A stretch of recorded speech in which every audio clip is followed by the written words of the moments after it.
যেটা ল of attraction বা ম্যানিফেস্টেশনের rules, সেটাই হলো এই গেমের রুলস। দেখুন, আপনার যদি কোনো কিছু ম্যানিফেস্ট করতে হয় বা ম্যানিফেস্টেশনের প্রসেসে চলতে হয়, তাহলে আপনাকে তো কিছুটা স্পিরিচুয়াল হতেই হবে।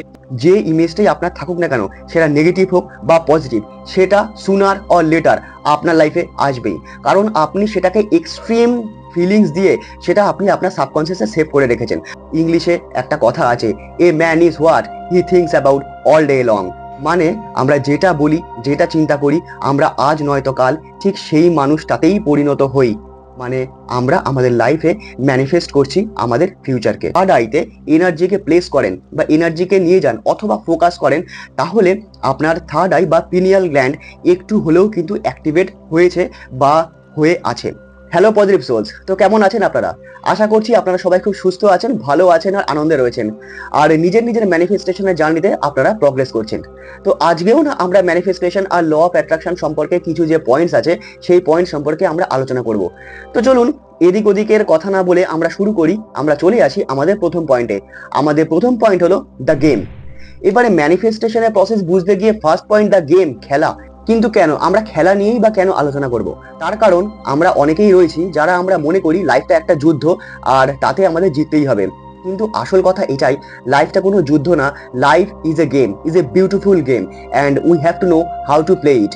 আমাদের জানতে হবে আমরা কিভাবে এই গেমটা খেলবো। দেখুন, লাইফের যে গেম আছে না, আমরা প্রত্যেকেই হচ্ছে লাইফের সেই গেমের এক একটা প্লেয়ার। আর আমাদেরকে এখানে নিজের 100% দিতে হবে জেতার জন্য। আর এই গেমের রুলস কি? যেটা ল অফ অ্যাট্রাকশন বা ম্যানিফেস্টেশনের রুলস, সেটাই হলো এই গেমের রুলস। দেখুন, আপনার যদি কোনো কিছু ম্যানিফেস্ট করতে হয় বা ম্যানিফেস্টেশনের প্রসেসে চলতে হয়, তাহলে আপনাকে তো কিছুটা স্পিরিচুয়াল হতেই হবে, কিছুটা স্পিরিচুয়ালিটি আপনাকে মানতেই হবে। যেমন ধরুন, আপনি নিজের সম্পর্কে খারাপ বলবেন না, অন্যের সম্পর্কে খারাপ বলবেন না, আপনি অন্যর খারাপ চাইবেন না, নিজের সম্পর্কে সবসময় ভালো কথা বলবেন, কিছু পজিটিভ অ্যাফার্মেশনস বলবেন যেগুলো আপনার ভিশনকে, আপনার গোলসকে রিপ্রেজেন্ট করে। এবং রাত্রে ঘুমানোর সময় এবং সকালবেলা ঘুম থেকে উঠে সেগুলো বলতে হবে। আপনাকে কিছু জিনিস জানতে হবে, কিছু জিনিস বুঝতে হবে, কিছু জিনিসকে ফলো করতে হবে, তবেই ম্যানিফেস্টেশনের প্রসেস আমাদের ঠিকঠাক হবে। আসলে একটা জিনিস কি জানেন তো, ম্যানিফেস্টেশন বা ল অফ অ্যাট্রাকশন হলো সেই জিনিস যেখানে গিভ অ্যান্ড টেক পলিসি চলে। অ্যাকচুয়ালি ইউনিভার্স আমাদের কিছু দিতে পারে না যত অবধি না আমরা তাকে কিছু দিই। মানে আমরা ইউনিভার্সকে যা দেব, ইউনিভার্স সেটাই কয়েক গুণ বাড়িয়ে, ইভেন প্রয়োজনে 10 গুণ বা 100 গুণ বাড়িয়েও আমাদেরকে ফেরত দিতে পারে, ডিপেন্ড অন আওয়ার ইন্টেন্সিটি, মানে আমাদের ফিলিংস কতটা। আপনি যদি এই ইউনিভার্সকে ঘেন্না দেন বা হেটরেট দেন, আপনি কিন্তু তার বদলে হেটরেটই পাবেন। আপনি যদি কাউকে ক্রিটিসাইজ করেন, তাহলে তার বদলে আপনি ক্রিটিসিজমই পাবেন। আপনি যদি এই পৃথিবীতে এই ইউনিভার্সকে, এই সমাজকে ভালোবাসা দেন, তার বদলেও আপনি ভালোবাসাই পাবেন, কিন্তু কয়েক গুণ বেড়ে পাবেন। এবার কতটা বাড়বে কতটা কমবে সেটা ডিপেন্ড করছে আপনার ইন্টেন্সিটির উপর। তো এটা হলো আমাদের প্রথম পয়েন্ট, যে লাইফ কোনো যুদ্ধ নয়, লাইফ হলো খুব সুন্দর একটা গেম। এবারে এটা শুনে আপনার মনের ভিতরে কিছু তো ইমাজিন হচ্ছে, কিছু তো ইমাজিনেশন আসছে। তো চলে আসি আমরা আমাদের পরের পয়েন্টে, আর সেটা হলো ইমাজিনেশন। দেখুন, আমাদের প্রত্যেকের লাইফে কিছু না কিছু ইমাজিনেশন আমাদের রয়েছে নিজেদের জন্য বা নিজেদের লাইফকে নিয়ে বা নিজেদের ফিউচার নিয়ে। যে ইমেজ আপনার ব্রেনে রয়েছে, সেটা একমাত্র সেই কারণেই সেখানে পৌঁছেছে কারণ আপনি সেখানে ফিলিংস জেনারেট করেছেন। সেই কারণে আপনি চোখ বন্ধ করলে নিজের ইমেজের কথা যখনই ভাবছেন, সেই ইমেজটা আপনি দেখতে পাচ্ছেন। তার মানে যে ইমেজটাই আপনার থাকুক না কেন, সেটা নেগেটিভ হোক বা পজিটিভ, সেটা সুনার অর লেটার আপনার লাইফে আসবেই। কারণ আপনি সেটাকে এক্সট্রিম ফিলিংস দিয়ে সেটা আপনি আপনার সাবকনসিয়াসে সেভ করে রেখেছেন। আর যখন সেটা সাবকনসিয়াসে সেভ হয়ে গেছে, তো আজ নয়তো কাল সেটা আপনার জীবনে ঘটবেই। এবারে একটু ভেবে দেখুন, একটু চিন্তা করে দেখুন, আপনার যে ইমেজটা আপনার ব্রেনে রয়েছে সেটা কি, সেটা ভালো না খারাপ? যদি খারাপ হয়, ভয় পাওয়ার কিছু নেই, সেটাও চেঞ্জ করা যায়। ভালো জিনিসের জন্য যদি আমরা ফিলিংস জেনারেট করি, তাহলে সেটাও কিন্তু সেখানেই চলে যায়। আমরা নিজের সম্পর্কে যেটা ভাবি, আমরা সেটাই হই। ইংলিশে একটা কথা আছে, a man is what he thinks about all day long. মানে আমরা যেটা বলি, যেটা চিন্তা করি, আমরা আজ নয়তো কাল ঠিক সেই মানুষটাতেই পরিণত হই। মানে আমরা আমাদের লাইফে ম্যানিফেস্ট করছি আমাদের ফিউচারকে। আরেকটা বিষয় কি জানেন তো, এই যে আমরা যখন আমাদের ফিউচারকে ম্যানিফেস্ট করছি, তখন না আমাদের ব্রেনে 3টে ডিপার্টমেন্ট কাজ করে, আর সেটা হলো কনসিয়াস, সুপার কনসিয়াস আর সাবকনসিয়াস। দেখুন, কনসিয়াস তো আপনি জানেন, আমরা সকালবেলায় ঘুম থেকে উঠে রাত্রে ঘুমোতে যাওয়া অবধি যা কাজ করি, যেভাবে চলি, সেটা আমাদের সেই 5% কনসিয়াস মাইন্ডের মাধ্যমে আমরা করি। এবারে জানি সাবকনসিয়াস মাইন্ডটা কি।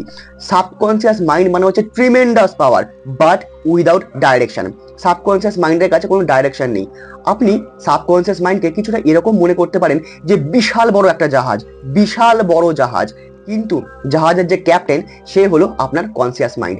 এইবারে কনসিয়াসলি আপনি আপনার সাবকনসিয়াসকে যেদিকে নিয়ে যাবেন সে কিন্তু ঠিক সেদিকে যাবে, কেউ তাকে আটকাতে পারবে না। এবারে কনসিয়াসলি যখন আপনি আপনার সাবকনসিয়াসকে ডাইরেকশন দিচ্ছেন মানে আপনি আপনার লাইফে কিছু না কিছু ম্যানিফেস্ট করছেন। আর যদি আপনি ঠিকঠাক গাইডেন্স দিতে পারেন তাহলে আপনার সাবকনসিয়াস আপনার কাছে আপনার ম্যানিফেস্টেশনকে এনে দেবে। আর এটাই ইউনিভার্সাল ট্রুথ, কারণ সাবকনসিয়াস মাইন্ডের যে ট্রিমেন্ডাস পাওয়ার আছে না সেটা সম্পর্কে আমাদের ধারণা অনেকটাই কম আছে। এবারে আসি পরের পয়েন্টে, সেটা হলো সুপার কনসিয়াস। এবার সুপার কনসিয়াসটা কি? সুপার কনসিয়াস হলো একটা ডিভাইন ডিজাইন যেটা আমাদের ঈশ্বর দিয়েছে। আপনি ওয়ার্ডসটা ফলো করবেন, ডিভাইন ডিজাইন। এর মাধ্যমে আমরা ঈশ্বরের সাথে কানেক্ট হতে পারি বা ইউনিভার্সাল যে ফোর্স আছে তার সঙ্গে আমরা কানেক্ট হতে পারি, এবং আমাদের মনের ভিতরে যে ভালো ফিলিংস বা কোনো কিছু মানুষকে হেল্প করার জন্য যে চাহিদাগুলো তৈরি হয় কোনো স্বার্থ ছাড়াই, যদি আমরা কখনো কাউকে হেল্প করতে চাই তাহলে মনে রাখবেন সেটা কিন্তু আপনার সুপার কনসিয়াস মাইন্ড দিচ্ছে, মানে যেটা ডিভাইন ডিজাইন। আর সবসময় আমাদের উচিত আমাদের সুপার কনসিয়াসের যে ফিলিংস, যে ভালো ফিলিংস, সেটাকে মেনে চলা। সুপার কনসিয়াস যদি আমাদের কোনো কিছু ডাইরেকশন দেয় আমাদের সেটা মেনে চলা। তো সুপার কনসিয়াসের ডাইরেকশন তো আমরা মেনে চলবো, ঠিক আছে, বুঝতে পারছি, কিন্তু আমাদের যে থট প্রসেস রয়েছে সেই থট প্রসেসটাকে কি করে চেঞ্জ করবো, এটা তো খুব প্রবলেম। কারণ ল অফ অ্যাট্রাকশন বা ম্যানিফেস্টেশন করার জন্য সবার আগে আমাদের কাজ করতে হয় থট প্রসেসের জন্য। থট প্রসেস তো এমনি চেঞ্জ হবে না, যদি জোর করে আপনি চেঞ্জ করার চেষ্টা করেন তাহলেও কিন্তু হয় না। আপনি যদি ভাবেন যে আমি শুধু পজিটিভ ভাববো, নেগেটিভটা ভাববো না, তাও কিন্তু নেগেটিভ চলে আসে। তাহলে এটাকে চেঞ্জ করবো কি করে? চলে আসি আমাদের পরের পয়েন্ট, যেটা হলো ওয়ার্ডস। ওয়ার্ডস ভীষণ পাওয়ারফুল। আমরা এই ওয়ার্ডসের মাধ্যমে নিজের লাইফকেও তৈরি করতে পারি। আমাদের যে থট প্রসেস তৈরি হয় সেটা কিন্তু ওয়ার্ডসের মাধ্যমেই হয়। আপনি যে কথাটা বারবার বলবেন, হাজারবার বলবেন, সেই রিলেটেড থটই কিন্তু আপনার মাথায় আসবে। যদি আপনার মাথায় কোনো নেগেটিভ থট আসে আপনি ওয়ার্ডসকে চেঞ্জ করুন। আপনি চেষ্টা করুন যে নেক্সট 5 মিনিট বা 10 মিনিট আপনি কোনো ভালো কথা বলবেন, যেমন ধরুন আমি খুশি, আমি আনন্দিত, আমি খুব মজায় আছি, বা আপনার ম্যানিফেস্টেশন রিলেটেড কোনো কথা বা কোনো অ্যাফার্মেশন আপনি বলবেন। আপনি 5-7 মিনিট বলে দেখুন, আপনি কিন্তু আপনার থটকে চেঞ্জ করতে পারবেন, অবশ্যই পারবেন। আপনি একবার ট্রাই করে দেখুন। তাই ওয়ার্ডসটাই কিন্তু সব। যে নিজের ওয়ার্ডসকে চেঞ্জ করতে পারে, যে নিজের ওয়ার্ডসকে কন্ট্রোল করতে পারে, সে কিন্তু সব কিছুই করতে পারে। দেখুন, নেগেটিভ থটটা কি জানেন তো? নেগেটিভ থটটা আমাদের মাথায় আসবেই, কারণ এই ইউনিভার্সে পজিটিভিটিও আছে, নেগেটিভিটিও আছে। কিন্তু নেগেটিভ থট যখন আসবে মনে রাখবেন আপনি আপনার দরজা খুলবেন না। আর দরজা মানে কি? আমাদের মুখ। যদি আপনি আপনার দরজা না খোলেন তাহলে নেগেটিভ থট 1 দিন 2 দিন 5 দিন আসার পরে না একসময় আসা অনেক কমে যাবে, অনেক। তখন পজিটিভ থটের মাত্রা অনেক বেড়ে যাবে। আমি একবারও বলছি না যে নেগেটিভ থট মাথায় একটু আসবে না, কোনোদিন আসবে না, পুরো জিরো হয়ে যাবে, সেটা সম্ভব নয়। তার কারণ ইউনিভার্সে যেমন পজিটিভিটিও আছে তেমন নেগেটিভিটিও আছে। তাই ওয়ার্ডসকে চেঞ্জ করতে গেলে একটু তো সময় লাগবে। এতদিন ধরে আমাদের সাবকনসিয়াস মাইন্ড প্রোগ্রামিং হয়ে রয়েছে নেগেটিভের দিকে, হঠাৎ করে যদি আপনি পজিটিভিটিতে আসেন একটু তো সময় লাগবে। তাই চেষ্টা করুন, আজ থেকেই শুরু করুন নিজের ওয়ার্ডসকে চেঞ্জ করার জন্য। এবার দেখুন, এইগুলো শুনে আপনার মনের ভিতর একটা ভালো ফিলিংস আসছে, মনে হচ্ছে যে আমি যদি আমার ওয়ার্ডস চেঞ্জ করি আমার থটকে চেঞ্জ করতে পারবো। আর থট যদি চেঞ্জ হয়, আমার ইমাজিনেশন, আমার ভিজুয়ালাইজেশন যদি চেঞ্জ হয়, যদি আমি সঠিক পথে করতে পারি, তাহলে আমি আমার ম্যানিফেস্টেশনকে পেয়ে যাব, একদমই পেয়ে যাবেন। আর এই যে ফিলিংসটা, এটাকে বলে ইনটিউশন। তো আমাদের যে পরের পয়েন্ট সেটা হলো ইনটিউশন। এবার দেখি ইনটিউশনটা কি। দেখুন, আপনি যদি কোনোদিন মেডিটেশন করে থাকেন বা আপনি মেডিটেশন করেন, তাহলে সেই মেডিটেশন করার সময় যদি কখনো আপনি আপনার এই থার্ড আইতে এনার্জিকে প্লেস করেন বা এনার্জিকে নিয়ে যান অথবা ফোকাস করেন, তাহলে আপনার থার্ড আই বা পিনিয়াল গ্ল্যান্ড একটু হলেও কিন্তু অ্যাক্টিভেট হয়েছে বা হয়ে আছে। তো এবার ব্যাপারটা বুঝুন, যদি আপনার সঙ্গে কোনো কিছু খারাপ ঘটতে যায় তাহলে আপনার কিন্তু এই ইনটিউশন আপনাকে জবাব দেবে। হয়তো আপনাকে বলবে কোনো পার্টিকুলার জায়গা থেকে সরে যেতে, হয়তো আপনাকে বলবে এই কাজটা না করতে।